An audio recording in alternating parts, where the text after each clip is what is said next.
We have listened to the questions and issues being discussed in the sector and invited experts from across different areas of health and development to discuss key topics that are impacting our work. This week, we're looking at how technology is being used to continue eye care services. Today, we're thrilled to have with us Professor Tien Yin Wong, who is the Medical Director of the Singapore National Eye Centre, where he is a Senior Consultant Ophthalmologist, subspecialising in medical retina. Professor Wong is also the Academic Chair of Ophthalmology and Visual Science Program at the Jude NUS Medical School in the National University of Singapore, where he is concurrently Deputy Group CEO and Vice Dean, coordinating clinical and translational research, strategy and execution across the academic medical centre. Okay, so before we get started today, just a few housekeeping things. Just to explain how we're going to run. Tien will be presenting his presentation first up, and then we will take questions and answers from the audience. Can you please submit your questions and answers as we go, and we will get through as many as we can at the end of the presentation. You can submit a question using the Q&A button on the right-hand side of the taskbar. If you're having any issues with audio, please look at the audio settings on the left-hand side of the taskbar and adjust the sound if needed. Generally, the sound is better if you have some headphones. I would like to acknowledge the hard work and support of the IAPB team in pulling together the webinar program, particularly Rachel Burke, who is supporting on the is on support for tonight for the webinar. Rachel and Tasia are both here in support and will help you with any queries that you have technically. And so you know, the webinar is being streamed live on Facebook, and you can always connect and share via Facebook Live or Twitter. So let's get started. Thank you so much, Professor Wong, for joining us tonight in Australia time. Before we start with your presentation, I was just wondering if you could let everyone know how your workplace has changed during the COVID-19 period that we've been through so far. Thank you very much, Jude and IAPB for organizing this webinar. I'm very pleased to be on this webinar. And of course, I think we are all used to now doing these kind of presentations online on a virtual screen and as well as a virtual presentation. Let me just start by saying that I think COVID-19 has been quite a major, really unprecedented event for many of us. I remember that I was a very young medical officer during the last major pandemic in SARS, that's 2003. And at that time, I was a young medical officer that was dealing with very, I would say, I was just taking instructions, right? So things that my medical director said, you have to do this, or you stay at home, or you come to work, you just follow the instructions. So I think that this time now has been extremely challenging for many of us, particularly those that went through the SARS period, because we are now in leadership positions and we have now we are now needing to kind of provide the structure and the organization, and really also the resilience that's needed to pull everyone forward in this journey. So I would say that it's been actually quite challenging. We have moved from what I would say has been a very extremely busy eye center towards now almost 10% of our volume, right, essentially. So 90% of our clinical volume has dropped or has been stopped for a variety of means. And I think that has been, of course, challenging for our patients and our doctors. And now I think we are on the cusp of starting to think about what's going to happen after the COVID pandemic is over. So in the next few months, we are starting to think that we are going to start opening up and probably start doing really clinical service that's needed for our patients that's been waiting for now 3-4 months now, essentially. So I think this has been, a very fast changing 6 months. And I think that in the future, it's going to change quite a lot as well. Thank you. I think that's the experiences shared by a lot of people, and Singapore may be a little bit ahead months-wise from some of the rest of the curve following. So it's interesting to see what's going on in that space. Yeah. So we can move to your presentation now when you're ready.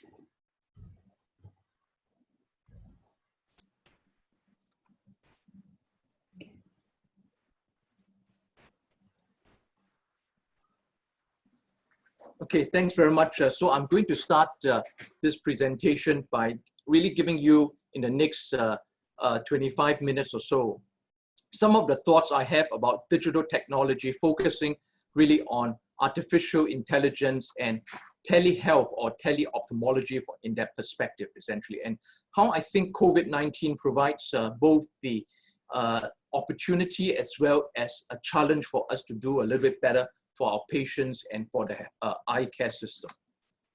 These are some of the financial disclosures that I have to put in here. But I will start by saying that artificial intelligence and telehealth are what I would call really a synergistic, complementary digital technologies. So one supports the other, and I think two together really gives a synergistic effect towards really providing better care for medicine as well as for healthcare, essentially. Right? And the way I look at it is the following, right? That telehealth is not really only about AI, and of course AI has many platforms and many ways to demonstrate its innovation without telehealth. But it is also supported by several platform technologies that is needed in the current system, which is a very strong data network, the ability of the Internet of Things, connected devices. Of course, increasingly, we hope to have better networks that supports telehealth and AI, and there are other technologies that supports it. But I think they are partnering technology, and they are not, they should not be seen in isolation of each other. But I want to mention that AI has undergone years of disappointment and unmet expectations. And when you look at the literature, this was a piece by William Schwartz in 1970 about how AI would really transform medical care.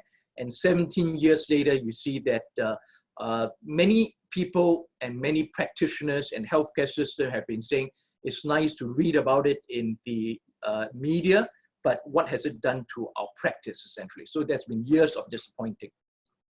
Similarly, for telehealth, a lot of non-technical barriers and opposition. So it's really not about the technical issues, right? But it is really about changing what I would say is this traditional physical interaction that many doctors and patients like. In other words, you're trying to change that physical relationship by saying that you don't really need that physical relationship, and can we replace it with technology? And because of that, it has undergone significant barriers and opposition. So it's not easy for both technologies to be seen and to be really promulgated across the healthcare system. If you look at what is a crisis, right? This is the Chinese word for crisis, weizi, and it's been used by many people to say that when sometimes there's a danger, which is what we're seeing in the COVID pandemic, there's also opportunity. So in the crisis for the Chinese, at least, they look at each crisis for there to be opportunities for us to be able to bring something else to the table, essentially, right? And therefore, we think that AI and telehealth may be an opportunity in COVID-19 for there to be really this opportunity for it to really develop. And when you look at the curves of technology, right, we're going to go for disruption of business as usual. Usually a technology is developed, there's a lot of inflated expectations. In fact, some people say it can do a lot of things when it really can't.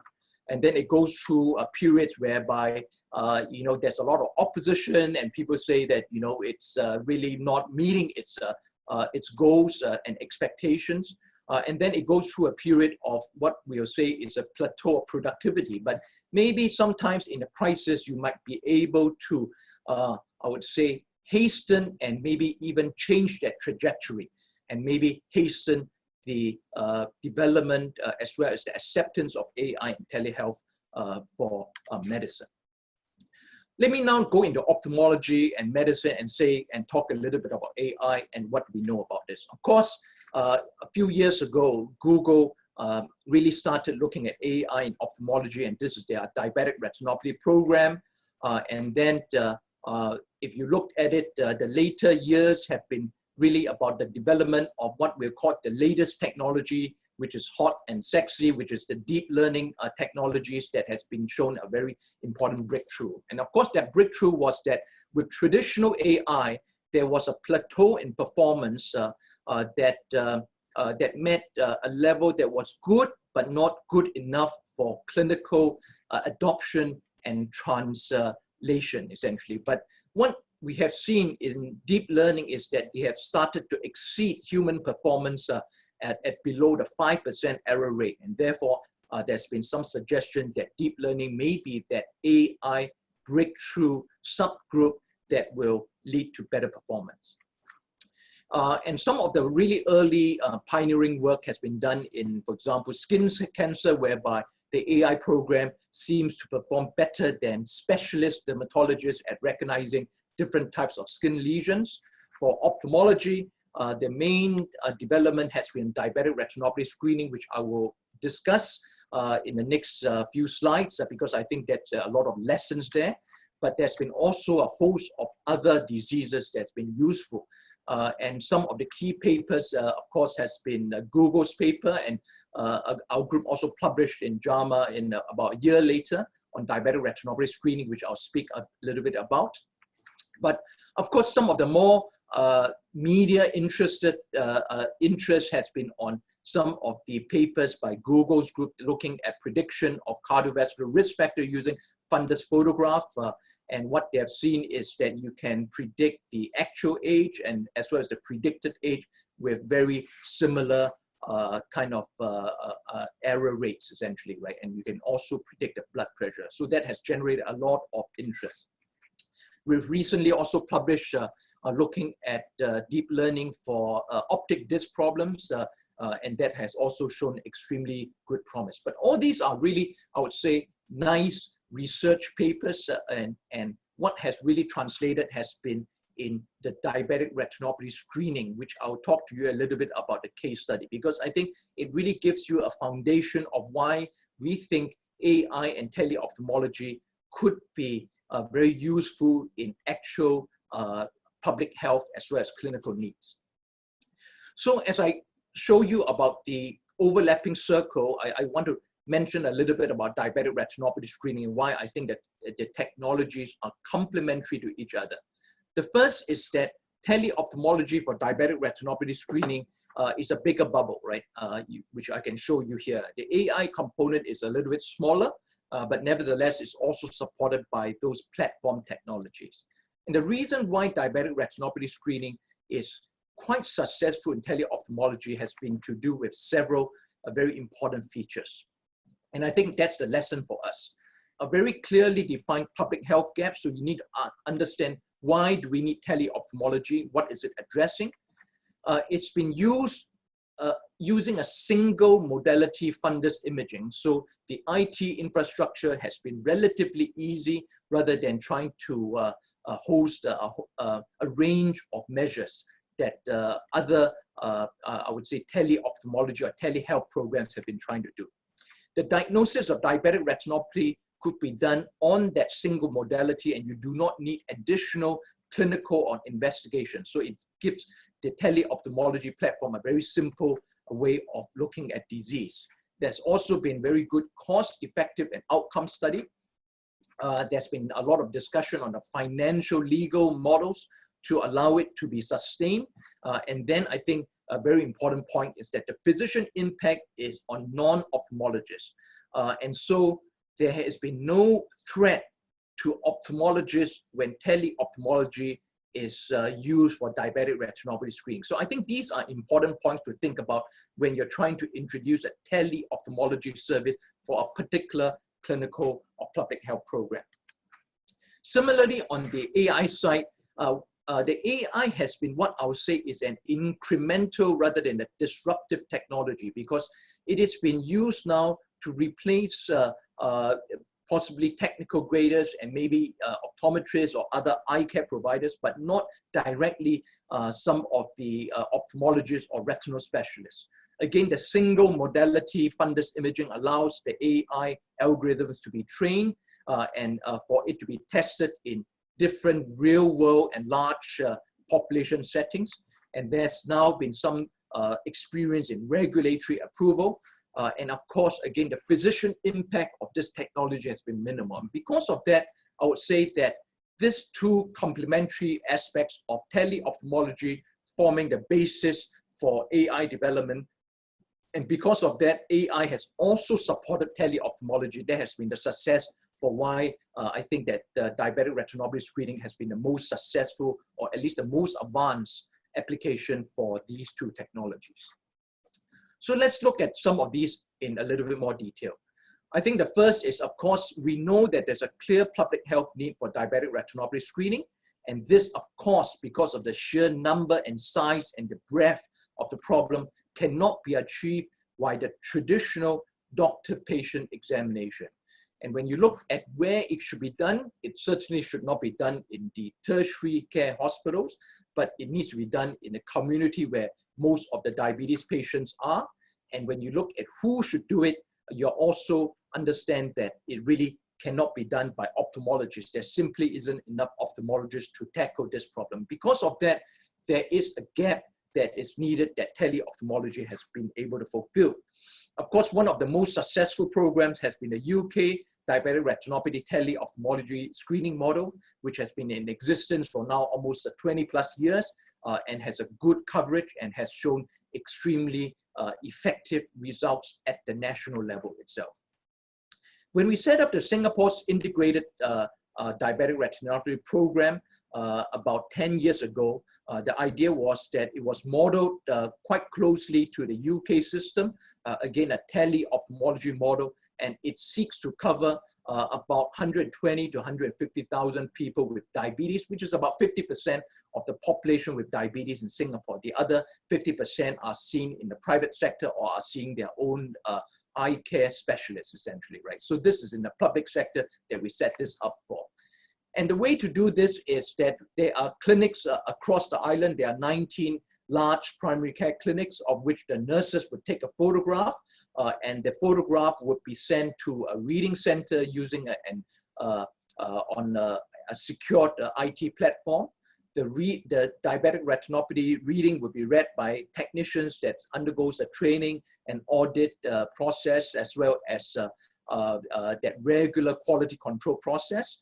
Photographs are then, there's a report that's sent back within the same day, sometimes within the same hour. So there's a little bit of real-time transmission back to the physician, and the physician in the primary care clinic would refer, if necessary, to eye specialists. So that was a concept of how it started. And I think the numbers has really grown tremendously over the years, and we have kind of like published a little bit about this. Now, when we started thinking a little bit about the use of AI on this platform, we of course thought about whether or not we should do what the existing technology was doing. And Google's paper, as I said, was is a very high-profile paper, and there's a lot of testing and validation of that data set. But when we developed our system, we found that the robustness and the accuracy of the program was equally good, and we therefore asked, how do we put in this program, which we call Selena, into diabetic retinopathy screening, essentially, right? And so whenever there's an existing solution and there's new models of care, there's always the way of looking at it is that, is it a replacement technology or what we'll call a triaging technology? So if that's the case, then you can say that tele-ophthalmology itself, right, as a start, will be whether or not it is replacing something that is in existence. So for example, if doctors or optometrists are seeing people with diabetes and classifying them with or without diabetic retinopathy, then Google's technology in one sense will be kind of replacing that part of the care system. We started off with saying that if we are replacing doctors and ophthalmologists with a tele-ophthalmology screening program, whereby it is split into those with primary or secondary grader, can we either replace it completely or replace only one part of that system, essentially? So in other words, is the AI algorithm something for us to help triage the photos, or is it going to replace completely the grading process? So that's the two models that we looked at. And I think that sometimes thinking through these models help you crystallize where does it fit. So if you looked at the diabetic retinopathy screening program, the tele-ophthalmology program that we're looking at, we are looking at it inside the reading center. And when you look at the reading center processes, the photographs are sent and is read by primary and then secondary graders. And then the report is sent back to the primary care clinics. And therefore, we look at the program as a way of triaging referable DR. It does not do everything. Those that are positive are still read by secondary senior graders before they're referred. And I think that that is how we have used that technology essentially. And we've also done a look at the cost effectiveness of two different models. So this will be the standard tele-ophthalmology model, whereby the cost would be about 77 Singapore dollars per patient. If you depend on human graders, that includes all the grading and so forth inside there.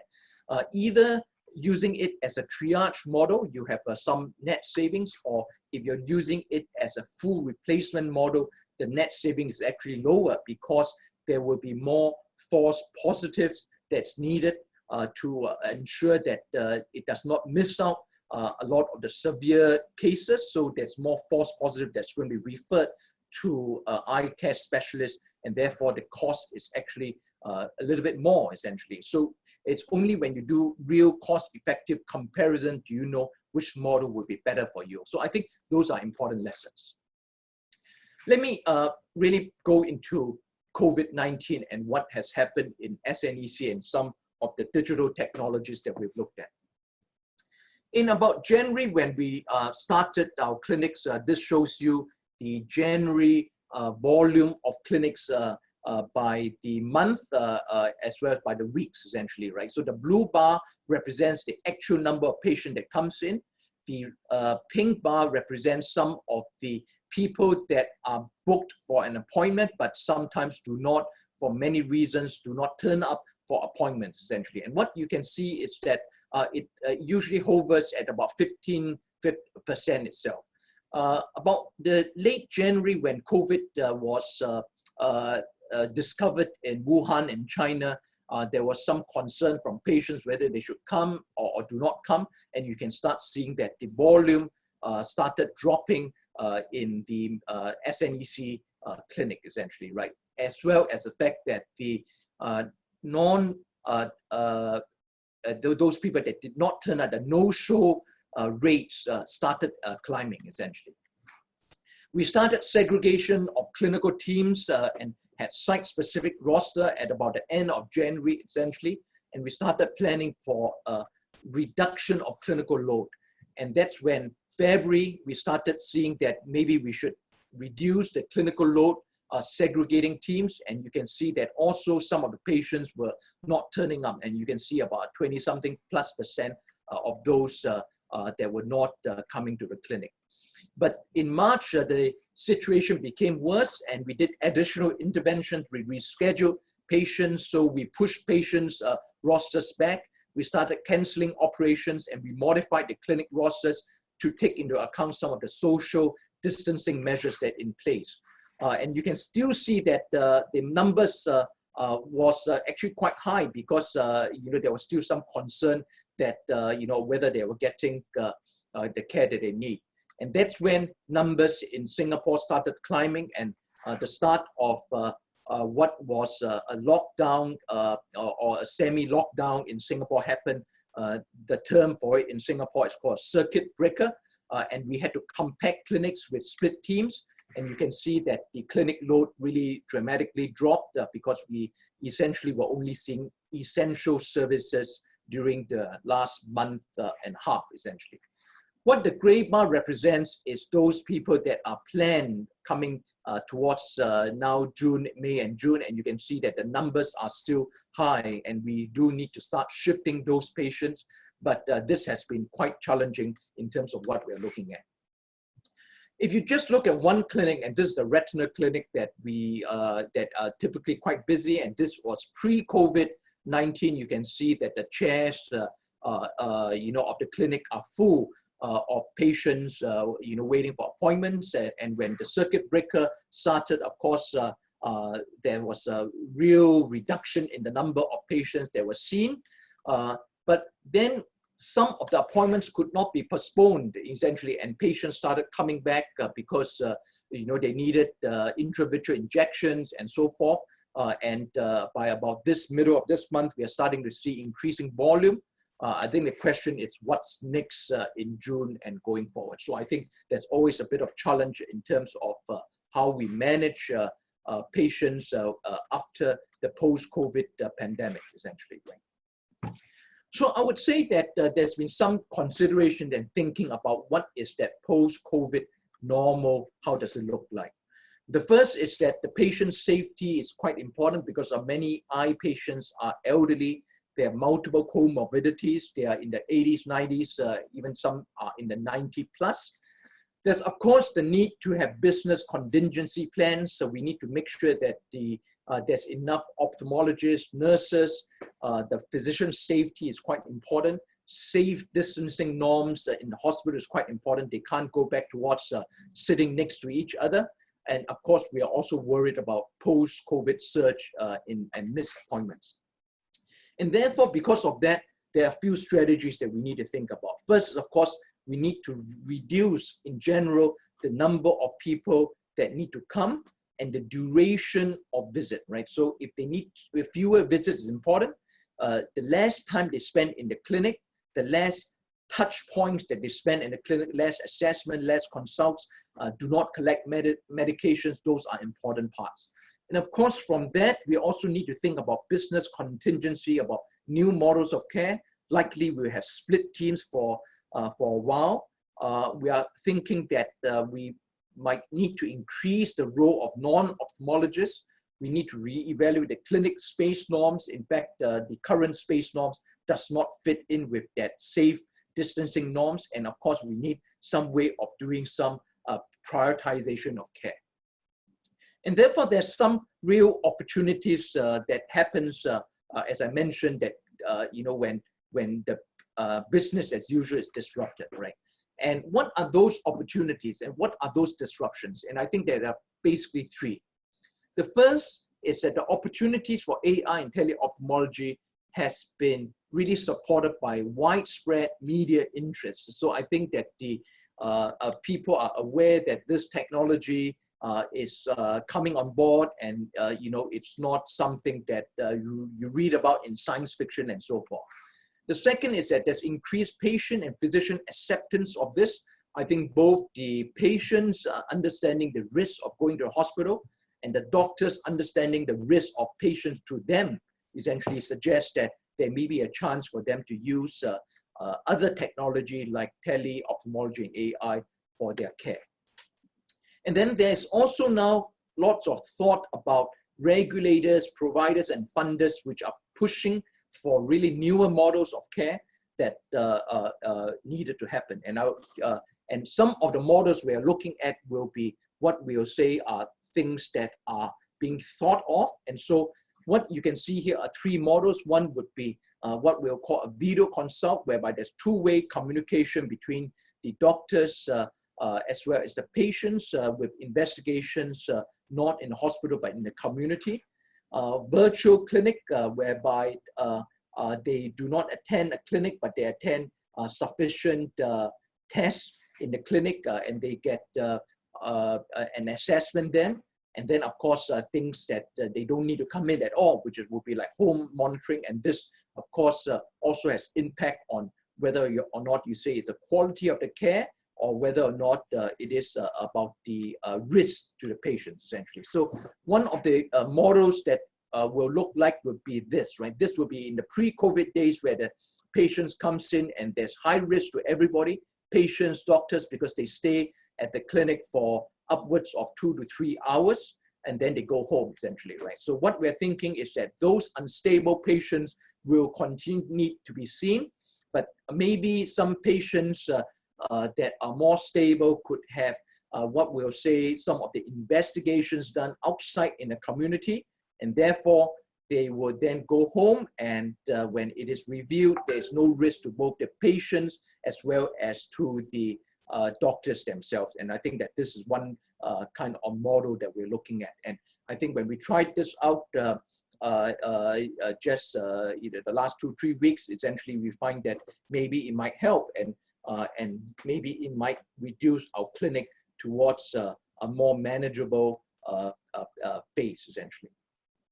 What we have found is that the approval, as I said, has been very fast. This is pre-COVID approval for new video consult technology, right? Upwards of 36 months for it to be done. And we've just had a presentation in April.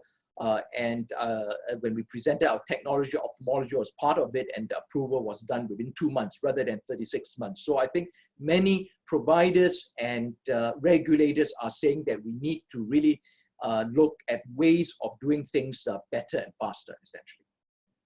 So I'm going to finish by saying that you can see that AI and teleophthalmology probably has a significant opportunity for it to be developed and accepted by both patients, doctors, regulators, funders, and the government, but many barriers will likely remain, right? And I think it is not just the technology. When we started thinking a little bit about that, there continues to be one, I'll say, not just the technical factors, which is important to start, but also a lot of non-technical factors. You need clinician champions, you need support of professional bodies, you need the technology to fit with comfortable clinic flows, you need to be able to look at training and education and other things essentially. And then I think there's also this fact that many hospitals, including SNEC Singapore, is not spared from this, whereby a lot of our systems, parts of our systems are good, but parts of our systems remain what I'll say bricks and mortar, essentially, right? They are not too connected. They are still dependent a lot on in-person interaction between patients and clinicians. So I think, while the rest of the world wants to move at digital speed, a lot of the healthcare system remains at an analog speed model, essentially.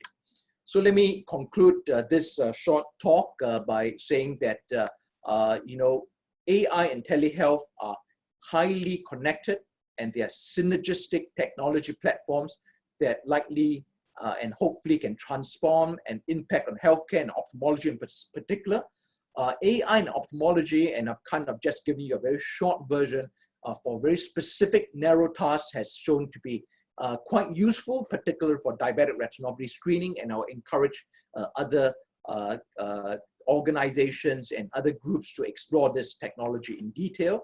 I think teleophthalmology itself has made progress in a broader range of tasks, but of course, a lot of non-technical barriers exist. But I think this is the time to look at the technology when there's a crisis, and when there's danger, of course, there's opportunity, as the saying goes. So I'd like to again thank IAPB for the chance to share this webinar, and one day, hopefully, there's a chance for many of you to physically visit Singapore when we host the IAPB meeting in the future. Thank you very much.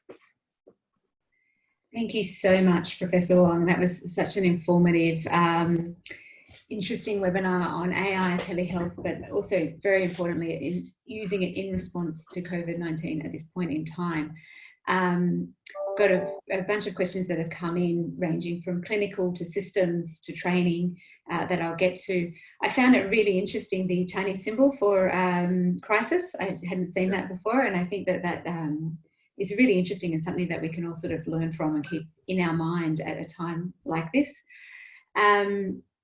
Also found very interesting that you were able to get approval in changing telehealth services down from 36 months to 2 months. I think a lot of people would like to see that type of efficiency change in approvals in systems, as long as it's done rigorously and with evidence. Obviously, that is required from a clinical perspective.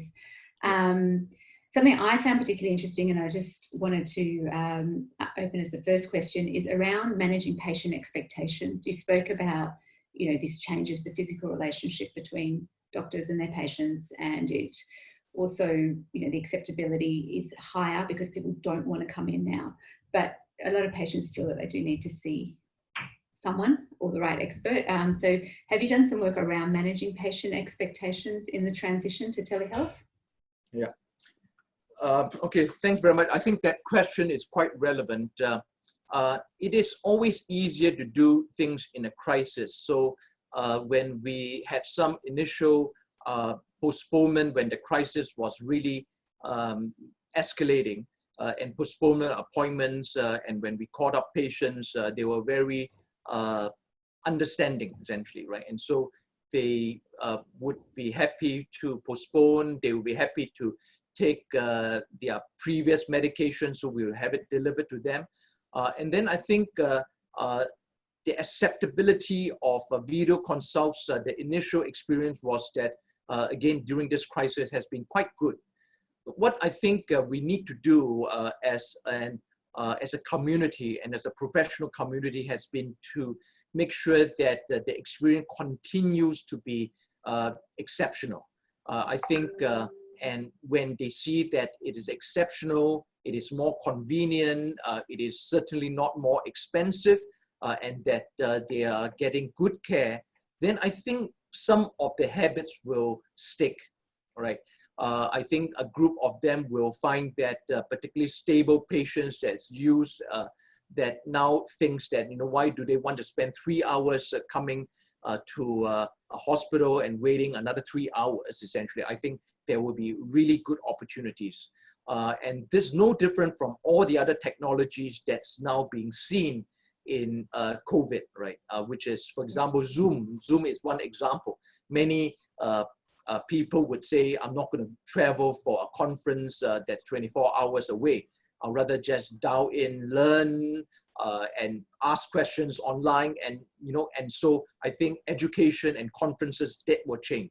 I think video consult will change for a group of patients. Certainly it's not available for all, but if the people and if physicians and the community do not try it out and you sit back, then you wait for really, I think you haven't been able to take that opportunity. Yeah, it is a time, an opportunity to change digital health or digital life, full stop. Okay, so we'll take some of the questions from the audience. Ivan, just before I do that, I see some people had their hands up. Please, if you have your hands up, type your question in Q&A because we can't get it any other way. So please type your question into Q&A and we'll try and answer it.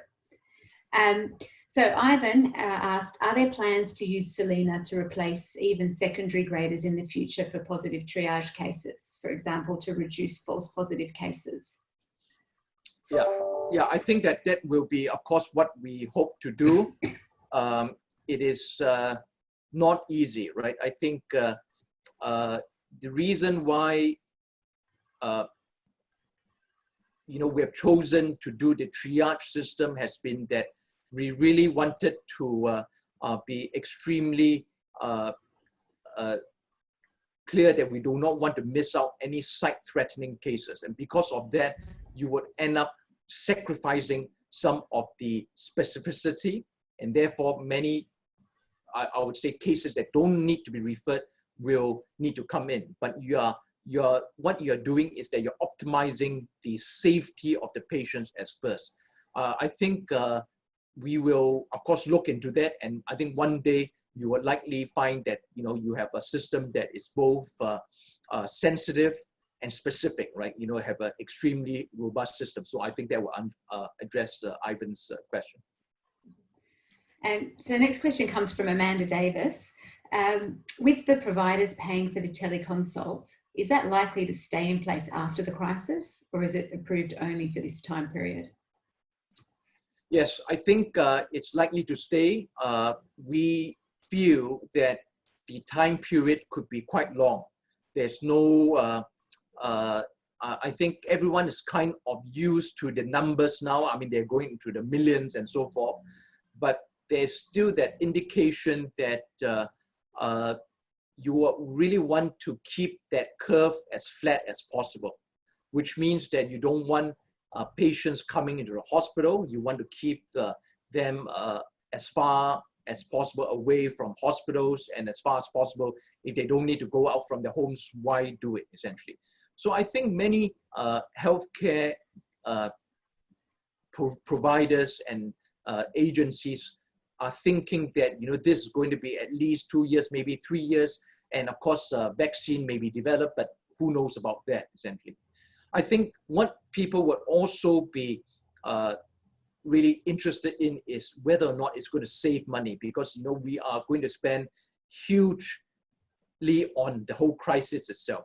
And if this is going to be cheaper for the care system without compromising too much on the quality of care, then I think the healthcare providers will say, why won't we continue with this? So I can see that this may be a technology, a little bit like Zoom, or, you know, online delivery of food, some of those things that, you know, possibly people do not turn away from. So are you collecting that evidence on cost effectiveness? Sorry, that's my question added onto that.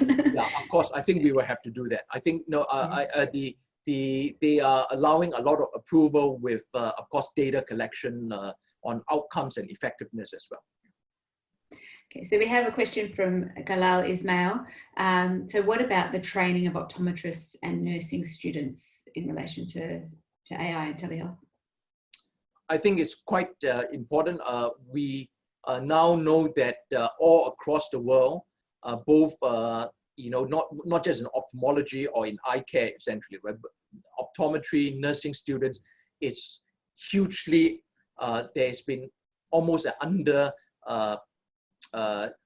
you know, supply of healthcare manpower, essentially. And many governments are realizing that if you underinvest in healthcare, and that includes training of adequate manpower, I think you're going to suffer, essentially, right? And that's what's been happening. So in the countries that's done well, Germany would be one example where they have a robust public health as well as enough, you know, nursing and physician population ratio. Like Australia and New Zealand, you come out of it well, essentially, in the crisis. And I think that countries feel that if healthcare is not worth, it's a resource to spend money, I think that, you know, they will realize that it is going to cost them much more. So I can believe that there will be a lot more training of nursing optometrists. And I think in the new curriculum, they would need to learn digital tools. They would need to learn how to be comfortable with data, not just the physical human interactions, but some of the digital tools would be quite important for the curriculum. Yeah. Thanks. So we have a question on ROP. So from Dr. Majabeen, apologies if I mispronounce your name, in Bangladesh, who's talking about ROP screening and the need to carry, the outreach team comprises a doctor, indirect ophthalmoscope, LAO machine, rather than a rec cam, and we examine the babies at NICU and do LAO if needed. Any suggestions for ROP?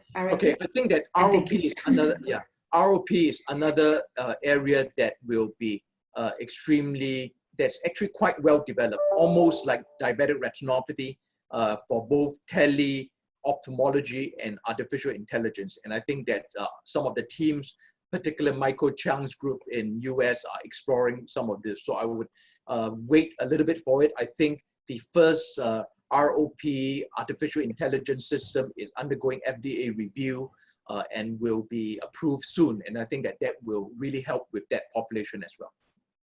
That'd be great. I mean, we need to keep informed on that, and we can possibly organise something else once a system is approved around ROP as well. Reshma Dabadeen has asked about whether there'd be something, a similar kind of webinar for optometry. I think that's one for me. I think, Reshma, we can look into organising something specifically that focuses on optometry, so we can talk about that offline. We will be asking a follow-up questionnaire after this survey, so please, after this webinar, so please add any suggestions you have for similar webinars into that. Anonymously, we have, how do we foresee the use of digital components in the utilisation of eye care services at primary level? Does this hamper the service accessibility of the rural communities? Well, I don't think so. I think primary care level is where, in fact, a lot of digital technologies will be useful. You will likely see more mobile devices, and there are, of course, going to be better I would say phone cameras, home monitoring apps on phones, which is some of the companies are already doing it. There has been slow uptake, right? Like everything else, as I said, and COVID kind of gives a little bit of opportunities for some of these companies and technologies to gain acceptance. For example, do you really need, can you check your vision using some of the apps that are available on the in the market, right? Do you need to always see someone to have your phone, to have your eyes checked? Another way in which you want to look at it from the optometry perspective is that, do I always need to see an optometrist to have my glasses done? Can I order it online, get it checked, order online, have it delivered? I mean, all this are actually always there. I think the question is who's willing to pay for it? And as people become more comfortable with mobile phone, online payment, which is exactly what we are now forced to do, right? All of us essentially for deliveries and so forth. Even, my parent, my mother, who's 80 years old, is doing home ordering essentially, right? So you need to get used to it. So once you're able to do that, then I think these kind of services, the uptake will increase essentially, and people will start saying that it is worth paying for. I mean, we're used to be having free digital services, but now people are saying paid services are equally good, and it's something that they're going to be willing to accept. So I would foresee a lot more, particularly in primary care and in rural communities. So similarly, the next question is about the same sort of thing, monitoring from home. So I'm just going to skip to the second half of the question, because if these things become integrated in routine clinical practice post-COVID, how would you assess its impact on outcomes to make sure that we're providing the best services that we can? Yeah, I think like anything, when you do something that you're going to try to test a technology, you do need early on, you need to do it in a very fairly controlled manner. A lot of technologies, unfortunately, they don't go through the proper research. So a lot of what we call home monitoring devices, have been tested on very small number of patients, very little outcomes data, and therefore people don't like to use it and they're not sure. What you really want to do, for example, in a home monitoring device, will be to subject it to a rigorous research, design, and methodology. For example, you might compare home monitoring to standard of care, and you might see the outcomes after 1-2 years in the group of patients with home monitoring, do not need to come in, only come in when they need to, versus standard of care, which is every 6 months you come in. And if you find that the outcomes are similar, but it's 50% cheaper for the home monitoring group, you have your answer there essentially. So I think the way in which we need to look at some of the technologies has been that you need to subject it to still quite good research methodology.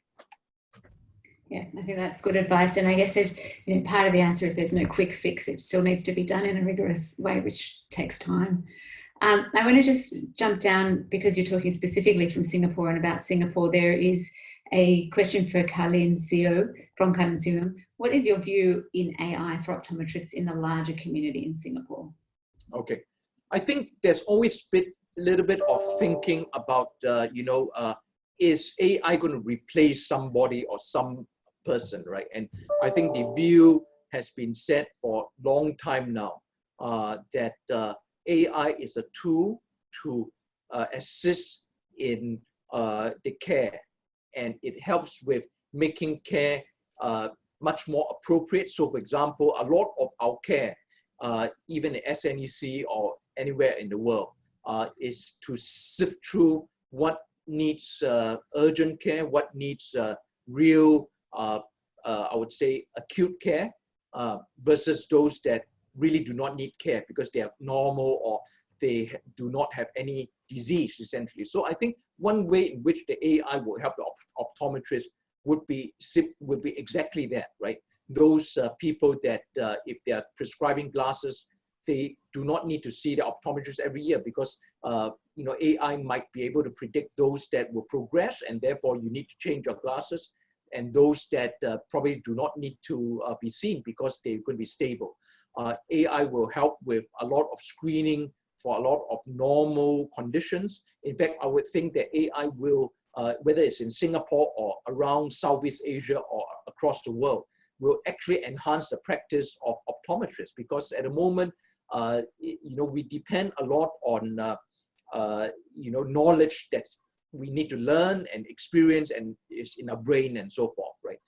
But AI will help with a lot of those kind of diagnoses. I think when you look at things like the ECG for that matter, right? I mean, we all learn to interpret ECG in the past because we need to look at all the different patterns of patients that needs to have an ECG. But really very few patients have you know, a myocardial infarction that you see on the ECG, right? So what happens to all the other 99% of the ECGs? Who's reading it? Why are we reading it? And that's what AI will be doing, essentially. It will be sieving out a lot of normal, making the flow and the patient workflow much better, and as well as improving the quality of care for both the patients and the experience for the optometrists. So it really has a role for everybody. Thank you. So I think we have time for one last question. So one last question. There are a lot of questions here, and maybe I can send a couple to you and we can do a written thing we can post after the webinar on some of the other questions. But the last one that I'm going to ask is from May Ho, and she asks about what about the access to telemedicine by those who are marginalised. She says such as the foreign workers in Singapore, but I'm going to broaden it to groups that are marginalised and, you know, across the board. Well, I think that telemedicine, in fact, is particularly useful, I would say, for, I wouldn't say, you can say it's marginalized, or for people that may not have the same level of access to care, whether it's in Singapore or in Australia or in low middle income countries that we are all interested in helping, right? In many countries, there really isn't enough optometrists or ophthalmologists. And that's the basis of the problem that we're seeing.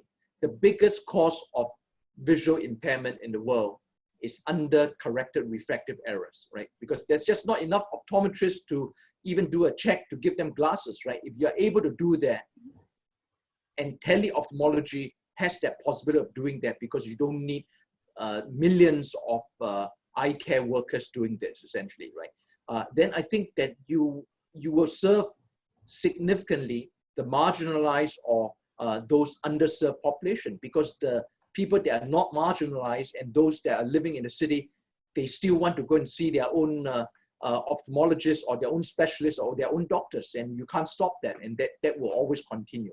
It's the people that really has no access that you want to be able to provide care, and I think that telemedicine provides that ability to do it. A lot more work needs to be done, but I think you know, that's the potential for some of these technologies. It's going to reach to the people that really do not have access to care. Yeah, I think that's a really good point. Sorry, typing, not because I've got something interesting to do, just a technical part of the webinar. Yeah, and I think that that's something that we need to follow up on, you know, generally, to make sure that when, as telemedicine or telehealth, teleophthalmology and AI develop, that we've always got in mind providing the access to people who don't have access to care at the moment. So saying that, thank you so much, Tien, for your time and your expertise. You got a lot of questions fired at you in a short amount of time. You did fantastic. Thank you.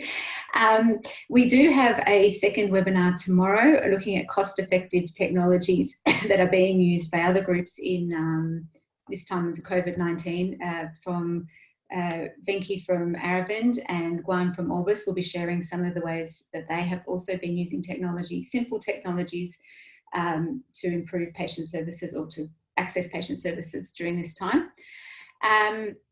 I want to have a few thank yous. Thank you to the IAPB team who supported this webinar, and thank you to all our members and patrons who are online and not online, because without your ongoing support, we would not be able to do this webinar series at all. So as most of you know, we're running a web series. We had the first webinar a couple of weeks ago with Alarcos and Silvio from the WHO. That recording is available on our website if you would like to catch up and have a look at it. We have the webinar tomorrow, as I mentioned, and towards the end of, at the start of June, we have Q&A with Ambassador Aubrey Webson from the UN. That was on the 9th of June. And on the 26th of June, we will be having Alarcos and Silvio again back from WHO to look at eye care looking forward. And we also have some pre-recorded webinars that will be coming up over the next few weeks, looking at certain populations and at-risk groups in eye care services and the pandemic. So we'll be looking at considerations for ageing populations, managing inequalities, looking at groups such as refugees, Indigenous groups and minority groups, people with disabilities, and having a look at the gender lens on the COVID-19 and eye care services as well. So to keep up to date with the program, please go to the IAPB website. You can subscribe to the newsletters, and you can follow us on Twitter and Facebook as well to see what's coming up. We really appreciate your feedback on this web series and all the work that we do. So we will be sending a survey out at the end after this webinar. If you could please take a few minutes just to answer the questions, we would be really appreciative. And the recording link to this webinar will be sent out and shared in the next few days. So once again, please join me in thanking Professor Tien Wong from Singapore for joining us. And as he said at the end of his speech, we look forward to working with the team at SA ECM and SERI when we put on the GA, hopefully next year in October. Thanks everyone for your time tonight. Thank you.